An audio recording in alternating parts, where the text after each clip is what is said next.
All right, everybody. Welcome to session 4. And my name is Craig Obermiller. I'm representing the Alamo College District and welcome you all back to our continuing education that we have going today. And so today is session 4. And session 4 is going to be vertical water pumping. And so vertical water pumping is getting the water that's in the ground to the surface. So let's go ahead and get started. I've already at the job site that we're going to be going to tomorrow. Today we'll be doing session 4, which is the vertical, and session 5, which is going to be the horizontal plus water purification. And then, tomorrow we'll be heading out to the job site and actually starting to work on the install. I've already selected an existing well, and that well has a 6-inch casing. And so that's what we're going to draw on the board today. It's a 6-inch casing, steel casing, that goes down 20 feet. And then inside of that, it's got a 4-inch PVC casing that goes down 300 feet. And we're going to have our pump at 200 feet. And so just trying to get everything together and lined up. So what that's going to look like, I'm going to go ahead and draw it over here for us. Hopefully we have plenty of room to get all this done. So basically, we have our steel casing. We go ahead and make it a little higher. And it's 6-inch. And it's 20 feet in length.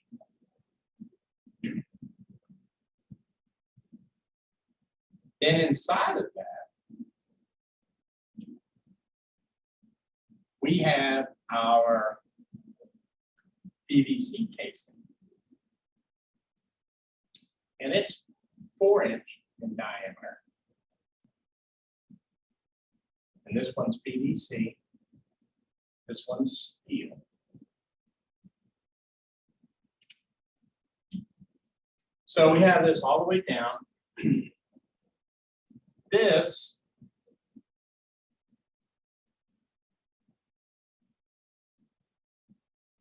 is 300. Now, one of the things you want to do is you want to make sure that you got plenty of good recharge. And so for the recharge, we're going to go ahead and take 20 feet on the bottom of this casing, PVC casing. We're going to do 20 feet. And it's going to be perforated. And then to make sure that we don't get a lot of trash up into the pump, we're going to put a silk screen. So this is perforated.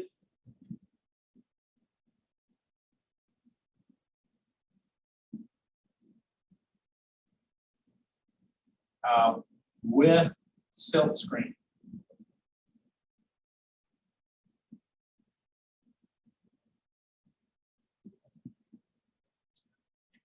Purpose of the silk screening and the perforation is to allow water to get back up and recharge. So what we want to do is we want to make sure we can recharge our well faster than we're discharging. So recharge,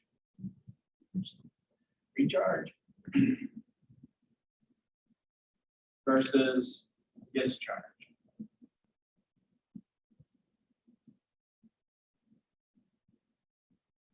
Now then, we're going to come in and we're going to drop our pump. Let's say we put our pump right here.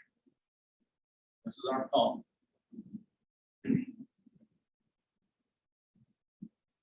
we're going to drop that pump, bottom of our pump, the top of our casing right here. We're going to put it down 200 feet. All right, make sure everybody can still see that. So this is our pump. And then we're going to have our lift pipe.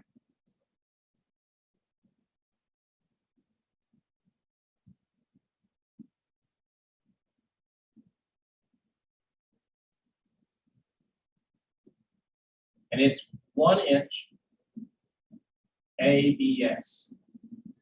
Some people call it, we may call it poly pipe. And that's what's going to pull all the water up out of our well. And so now we know we have 200 feet to here.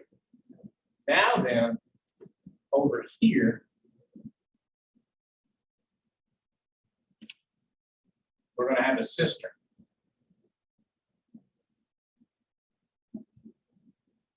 Now the cistern is where we're going to store our water for when we have different reasons for why you want a cistern. For one, you're always going to have a reservoir. So let's just call it a reservoir.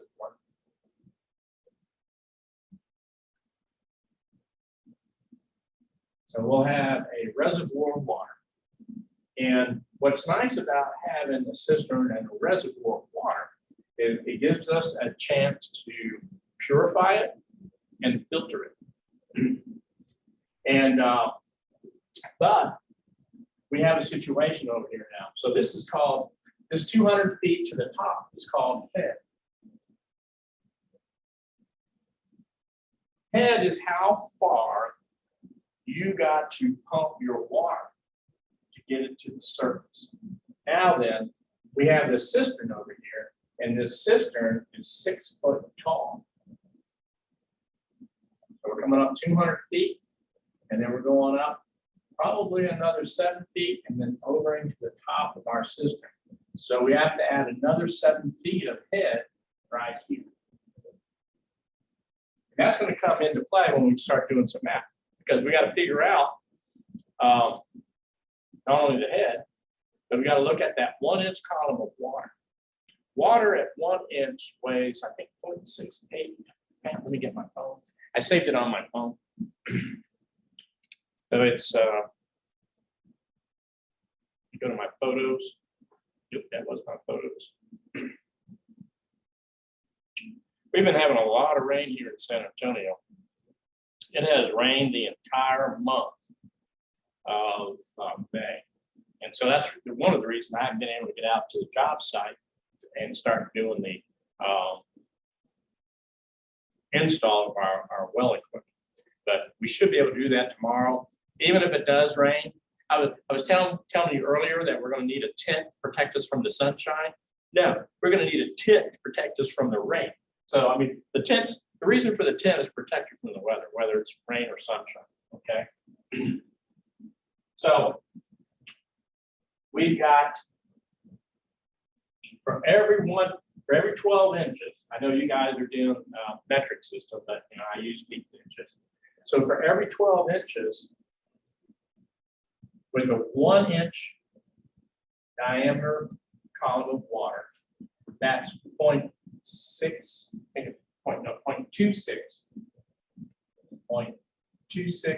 pounds of water. And so that'll come in a little bit as we're going through some of this.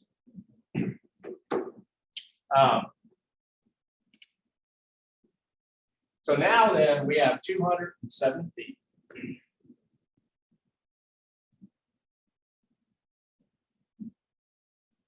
Of 1 inch pipe. And that's going to be our head. And since we know this number here, we can figure out head pressure. What's it going to take to push this water up this pipe and get it into this tank? Now, another thing that we're going to have over here is we're going to have a water level. The tank that we're using is 500 gallons. I'm going to show you another install at the location we're at, and the cistern, the storage tank, is 2,500 gallons. So we'll use that. We're just going to use this. We're using this as an example problem. So it's 500 gallons.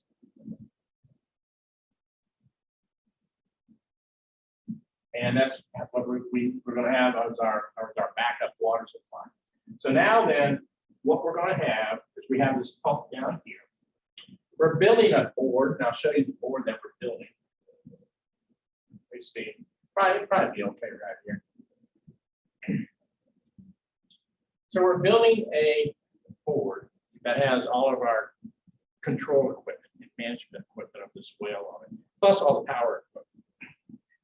But one of the things that we have on here is our pump controller. So we have a pump controller.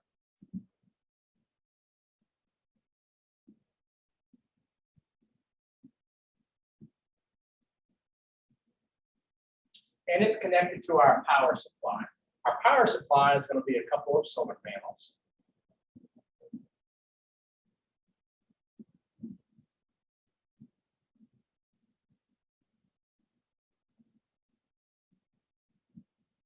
And we also have some batteries. So we're going to look at doing it in two different ways. We're going to have some batteries down here.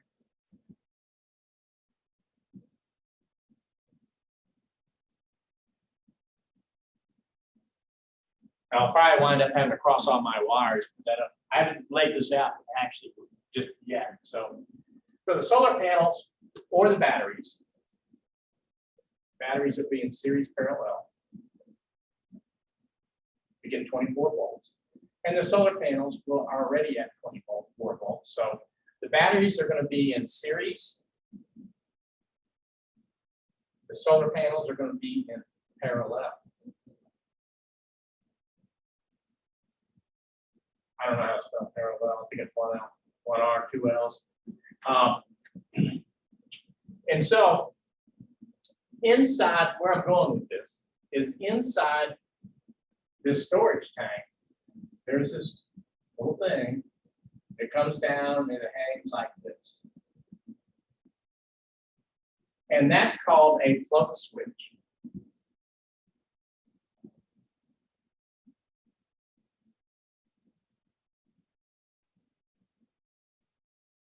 So coming off of this right here, coming off of our controller, we go to the float switch. And then from the float switch, we come all the way over here and we go all the way down to our pump. That float switch takes power from either the solar panels or the batteries. And with the use of the pump controller, it determines whether or not it's going to send power to the pump. Now then, if this water level, if the float switch, we're going to have a weight that goes right here that determines the amount of water that goes inside the storage tank. And so if the water level goes down, this is what the float switch does. The float switch then inverts. And when it inverts, it tells the pump to turn on and start pumping more water. And so that water then starts coming back in here and it fills this tank back up. So the purpose of the float switch is to maintain a constant level inside our storage tank. It also turns on our submersible pump. We call this submersible pump right down here.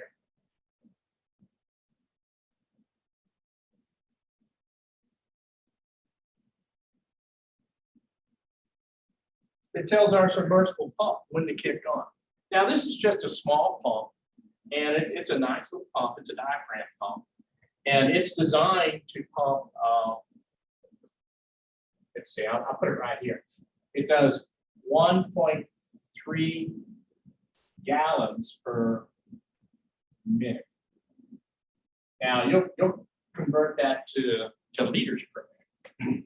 Just the same thing with this tank. I have a 500-gallon tank. You'll convert that to liters from it. The what you want to look at is 1.3 gallons per minute is not a whole lot. So I think our recharge rate down here is easily going to be, it's probably going to be like 10 gallons per minute. Is going to be our recharge rate, which is what a lot of wells are at. So 1.3 is not going to hurt. And also one of the things we want to look at is the soil that this is all going down through. So I'm going to put, this is our soil right here. And so where we're drilling, it's all sand. It's sand down 1,000 feet. You're never going to get out of sand. The location we're at used to be the ocean. And so the ocean receded over time as water, that was flooding the earth I don't know where it went. It probably went into the clouds, went into the atmosphere. It went somewhere. And now we're on dry land. But because it used to be the beach, a long time ago, it was the beach, and it was sand, just like the sand that you find on the beach today. And it's 1,000 feet deep. And so we would never get out of sand. We go through a bunch of different clay layers. There's a whole bunch of different clay layers, There'll be clay. We'll have a red clay, is what we hit first.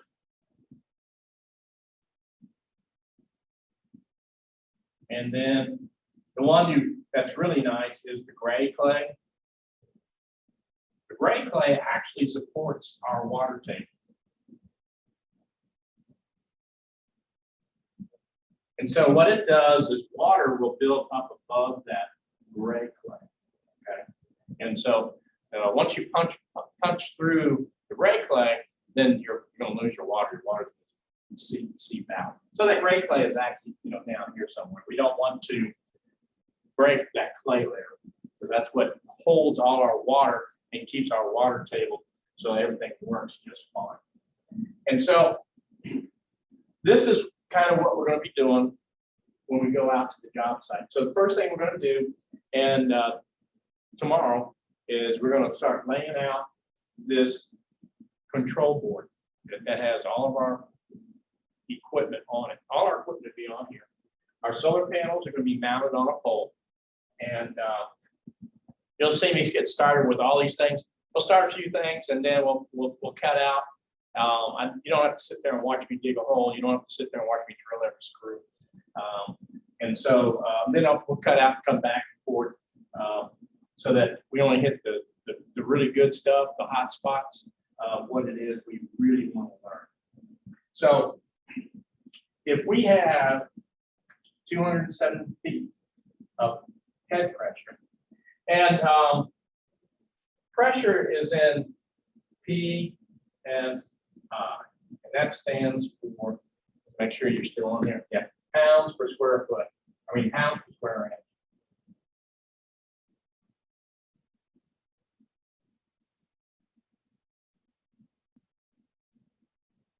And of course, you'll use liters per, whatever your weight measurement is, in millimeters. And so this will give us everything that we need to do. When we go to do our horizontal pumping, a horizontal pumping will come out of the bottom of the cistern. So this will be our horizontal. And that will be our next session, which will be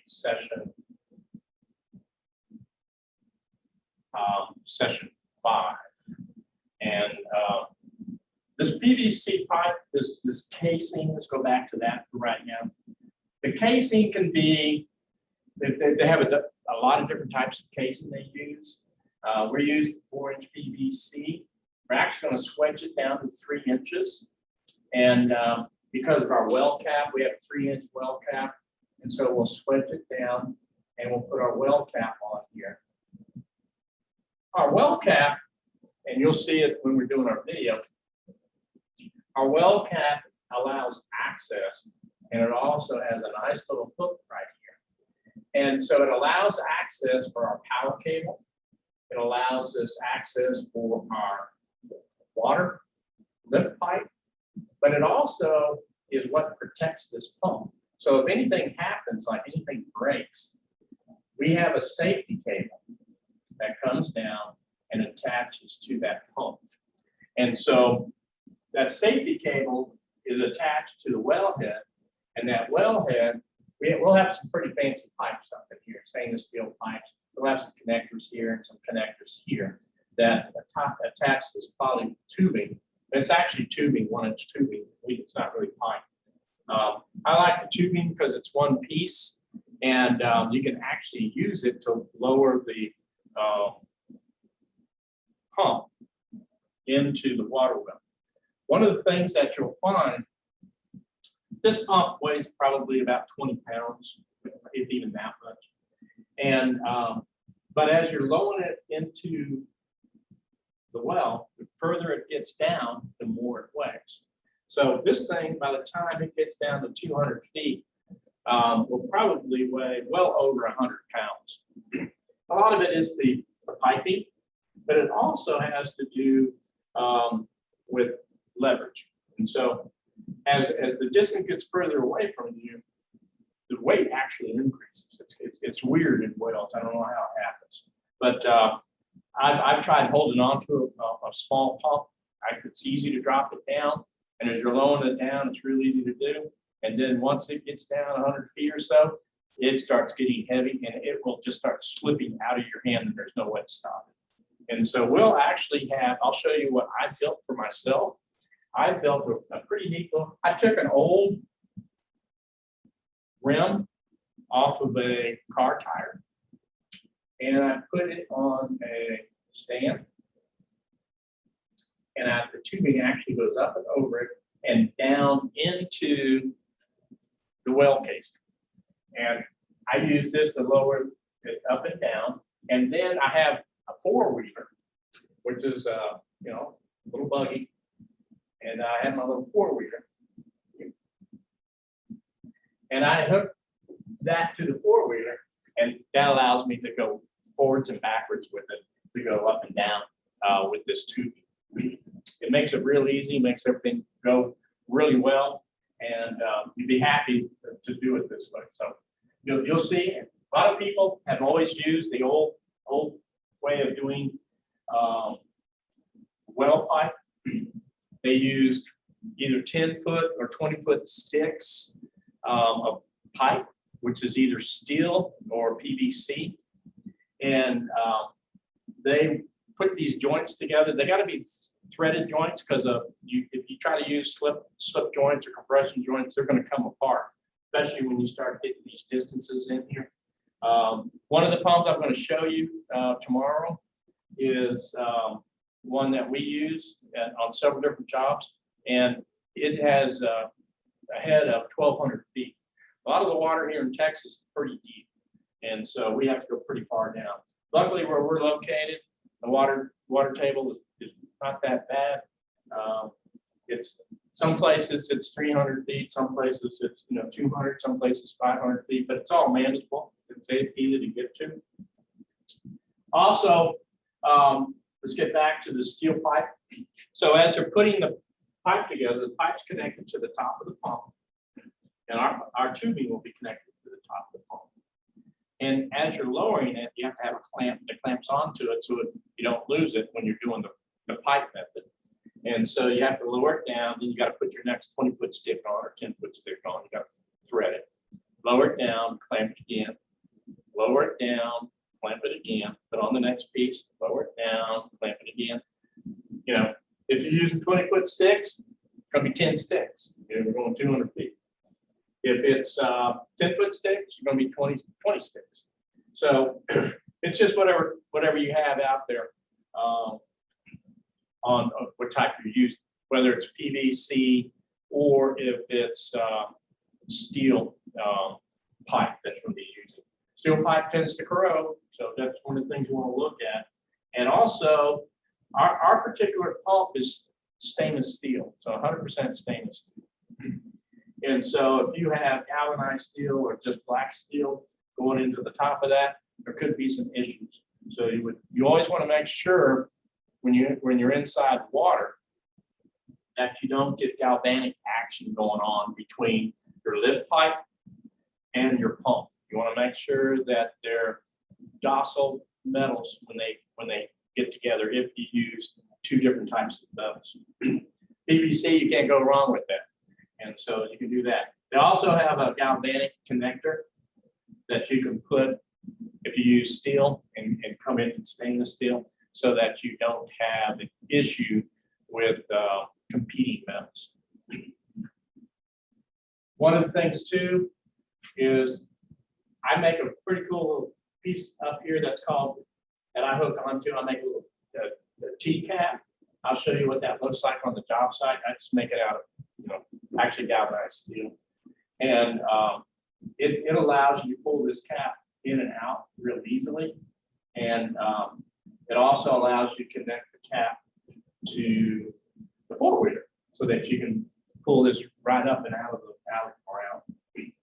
Also, one of the biggest problems that people have when you drill a well and you have a drill bit on the end of that well, and you're dropping that drill bit all the way down in here, and you've just come from another job site where you just drilled another well.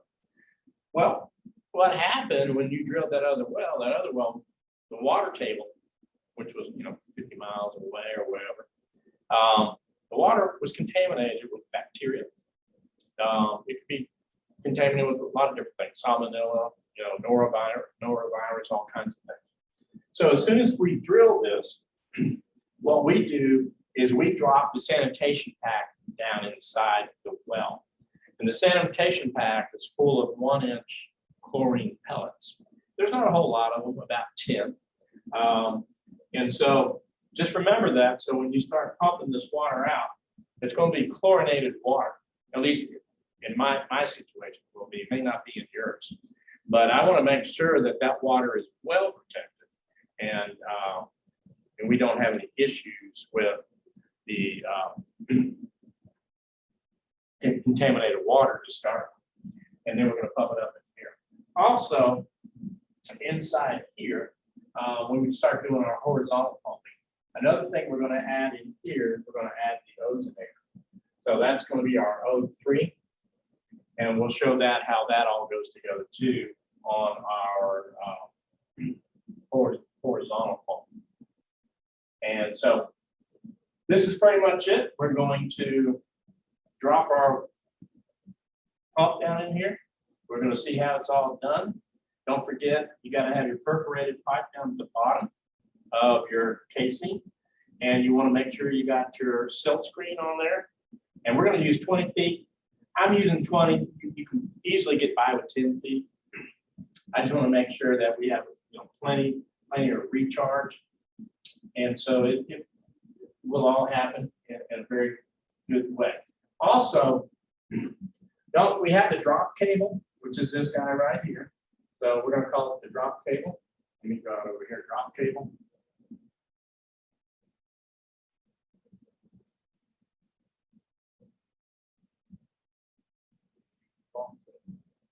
That's the drop cable. But then we also have our power cord. So this is our power cord.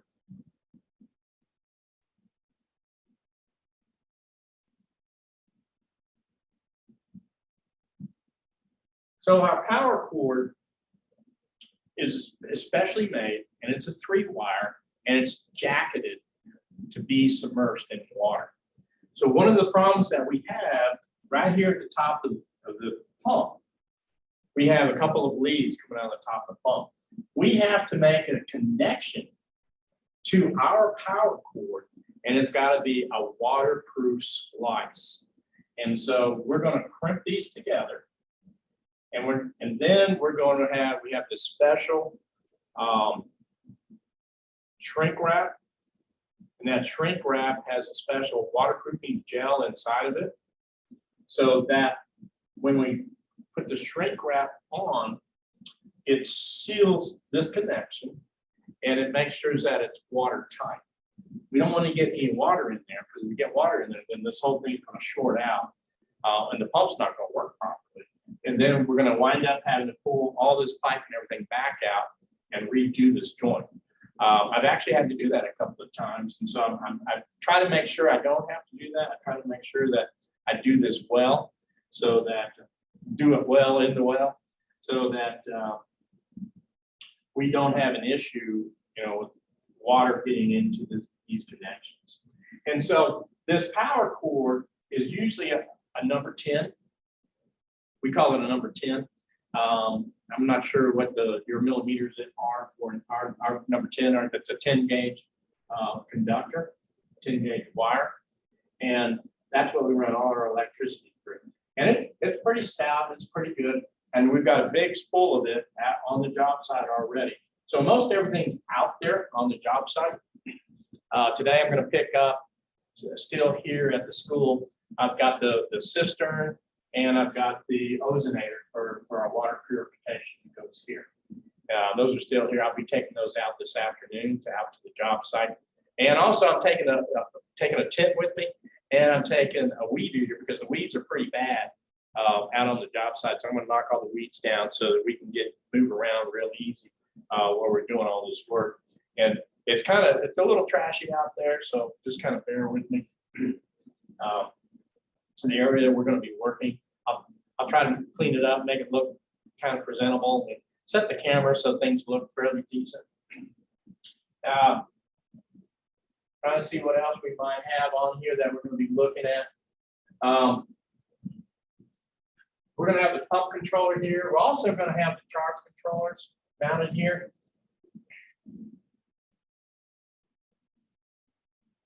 I'm just going to put CC for charge controllers. Each one of these panels will go to a charge controller, and then those charge controllers will come down to the batteries. Purpose of the charge controller, they also have load controllers on. We'll have to look and see how we're going to wire all this up. We may wire it several different ways to make sure everything goes together, and look at all our different options. And I'll have to check and make sure that putting these guys in parallel won't damage them. And because that's what we're going to wind up doing. We're also going to have we're going to have AC circuits on here. We're going to have an inverter.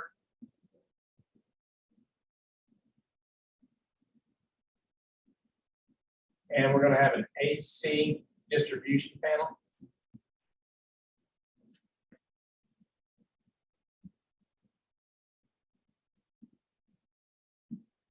And the reason for this is you want to make sure when you go from the inverter to the AC distribution panel, you have some good circuits and you have circuit protection for the inverter. You don't want to damage that inverter. They're expensive. And the AC distribution panel, first thing we're going to do, I already got an electrical outlet, and we'll use that electrical outlet to run our different power tools that we have out there that require AC power. We're going to have a lot of cordless drills and saws that we can use out on the job site, as well as a lot of different hand tools. And so that's going to make sure we have everything that we need when we get out to the job site. So we're just going to make sure that all those pieces of equipment are there and ready to go. Trying to see what else we might want to look at. One of the things that you want to make sure when you build this system, you want to make sure we have a platform. You want to make sure you put it on a platform. That's one of the things I was looking at. We'll probably just use a pallet with a piece of plywood on it for right now. We have termites that are real bad here in San Antonio, Texas. So a wood pallet and plywood's not the best thing. The best thing would be concrete. I have a lot of bricks around that I might be able to make a pad out of brick, which would be good. Also, one of the things that they do, let me go back over here to our casing. A lot of times after they drill this and they put the casing in, the hole that they drill for the casing is actually bigger than the casing diameter. And so what they do is they drop the casing in, and then they pump, they call it well mud. It's actually kind of a very liquid clay or mortar. And then they coat it down the sides. And that's another reason why you want this down here to help protect all this down here from this well mud that they put in. Because you're going to get some stuff that flakes off and falls down, and you're going to keep falling down. And so they put the well mud in there to fill in the void between the casing and the actual bore hole. They call it a bore hole. And we talked about different ways. This hole was actually drilled with an actual bore drill, where they just come out with a big truck and they just start dropping, put the drill pipe on it with the drill head on it, and just start drilling a hole. Other ways we've talked about is injection. where they use water pressure or air pressure, and they just blow a hole into the soil. If the soil is sand, you can do that fairly easy. And then the other one, which also is easy to do in sand, is just an impact one. And so they do an impact where they just impact and drill a hole just by pounding everything into the ground, getting all the dirt out of the way. So it's 207 feet. I'll have this calculation done for you so we know what our head pressure is as we go up. Also, one of the things that we're going to look at when we go to horizontal pumping, you can actually take this cistern and put it in the air even higher, put it up, say the bottom of this is 15 feet above the ground. So you have that at 15 feet above the ground and you have this little 1-inch pipe coming out of it. Actually, we use 1 1/4 to 1 1/2 inch when we come out of the bottom of the tank. And the weight of the water will actually give you pressure. But the further you go, the more friction. And so you start losing pressure as you go down the pipe. And so sometimes you have to start increasing the pipe size in order to keep the pressure up in the vertical situation. Also in here, we have the O3 for our purification. But sometimes too, you might want to put chemicals in here. There's a lot of different chemicals that people can actually drink. And some people like to put fluoride, other chemicals into the cistern just for health issues. And so we're going to have two different situations when we get into our horizontal. From here, we're going to go to an open tank or stock tank for our livestock.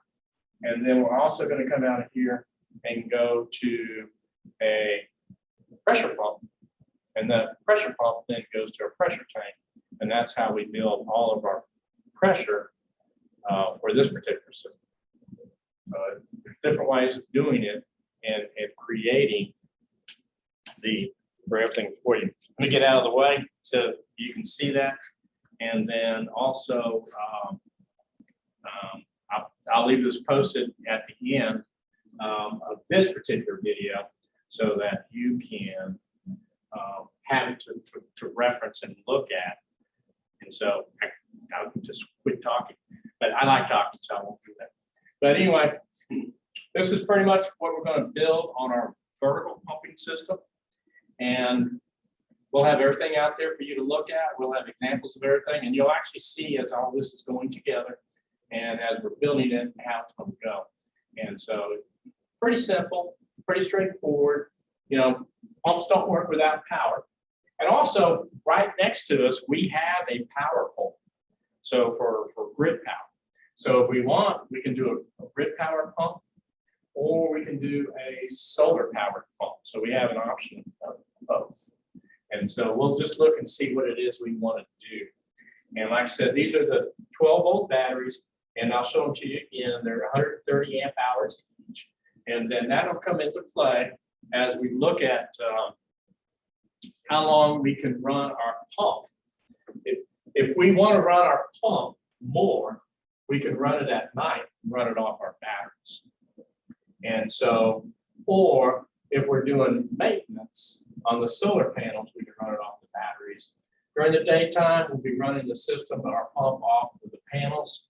We may run them off of the batteries and charge the batteries with the panels as long as we got excess power, which I don't think we're going to have. And so we probably want to run the solar during the daytime off the panels. At nighttime for a few hours, we'll have to look and see how many hours we have, because we're only going to have 130 amp hours at 24 volts in here. And I think if I'm right, this thing pulls about 8 amps at 24 volts. And so 130 divided by 8. Remember now, the sun comes up every 14 hours. And so at least here in San Antonio, Texas, I hope it comes up every 14 hours. If it doesn't come up one day, I'm in trouble. So you got 130 divided by 8. That's 16 hours. So we should be good. And so that should be a fairly good size system size fairly well. We just may not have a whole lot of pressure on this end because we're going to be using the water pressure out of here, gravity flow at nighttime. We can pressurize it during the day because we'll actually have solar panels during the day to provide electricity. And so we'll be able to pressurize the water that way. You may just want to go ahead and put this in the air, elevate it 15 feet or so.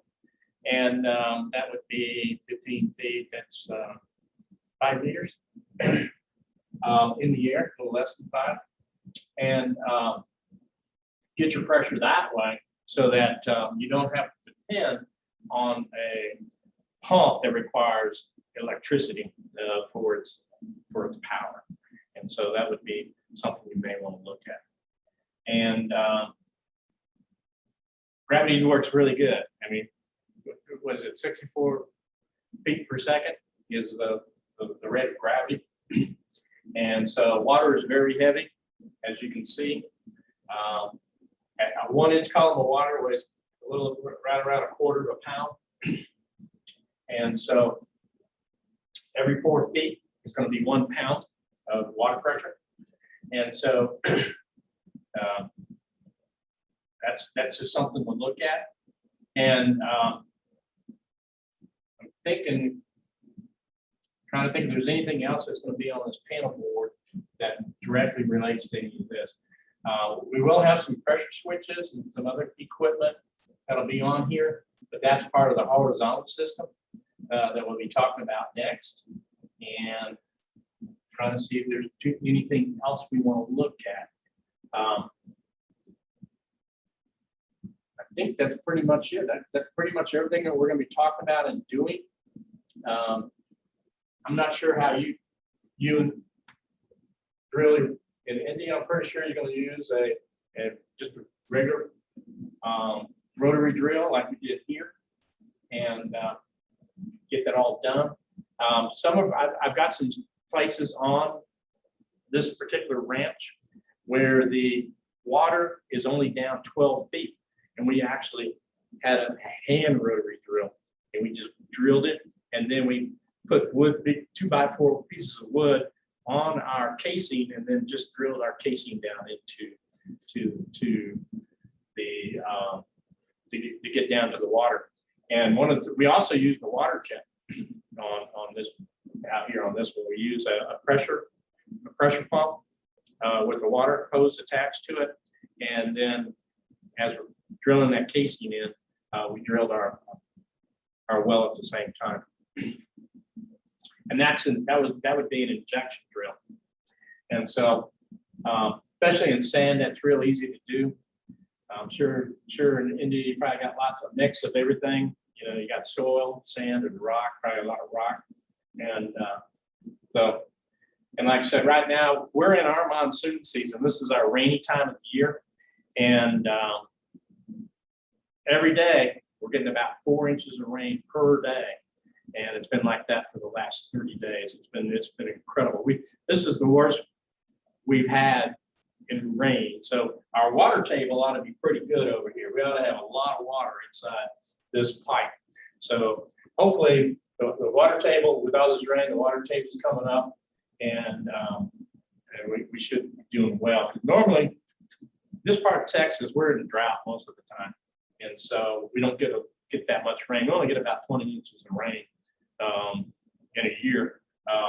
We've gotten 4 times that already just in the month of May. And they're saying it's all part of climate change. And I read it's part of, we have these out in the Pacific Ocean called El Nino and El Nina. And so they're saying that El Nino is what's causing all the rain that we're having this particular year. And so one of the things you want to look at too is the amount of rain you have for your area and how much that rain is going to be able to recharge your water table or water reservoir that's in the ground.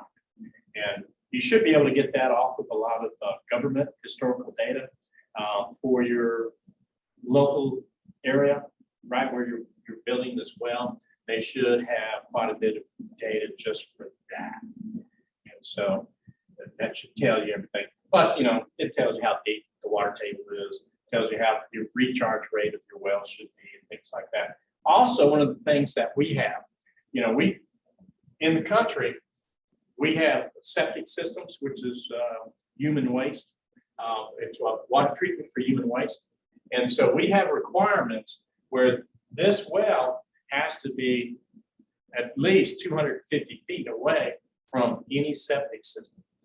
We want to make sure that by the time the septic gets down to the water well, that it's been filtered through all the soil and everything like that before it gets there. And that's another good reason for dropping that sanitation pack in here. And then also another good reason for purification of your water up here. This groundwater can easily be contaminated by human and animal waste, a lot of animal waste. And so at the location we're at, there's cows and there's goats. And so there's a good chance of this being contaminated water just from the animal waste. Human waste is treated, animal waste isn't. And so you want to make sure that all that gets taken care of too. All right, so I think that's everything I wanted to say about let me get over here, the vertical water pumping. And so we'll end this session, and then I'll start the next session, which will be session 5, and it will be the horizontal water pumping. So y'all take care, and I'll see you here in just a little bit for session 5. Oh, and then let me get out of the way, and you all can get way out of the way, and then you all can have that to look at for a little bit, and I'll just leave it up on the screen. Y'all take care.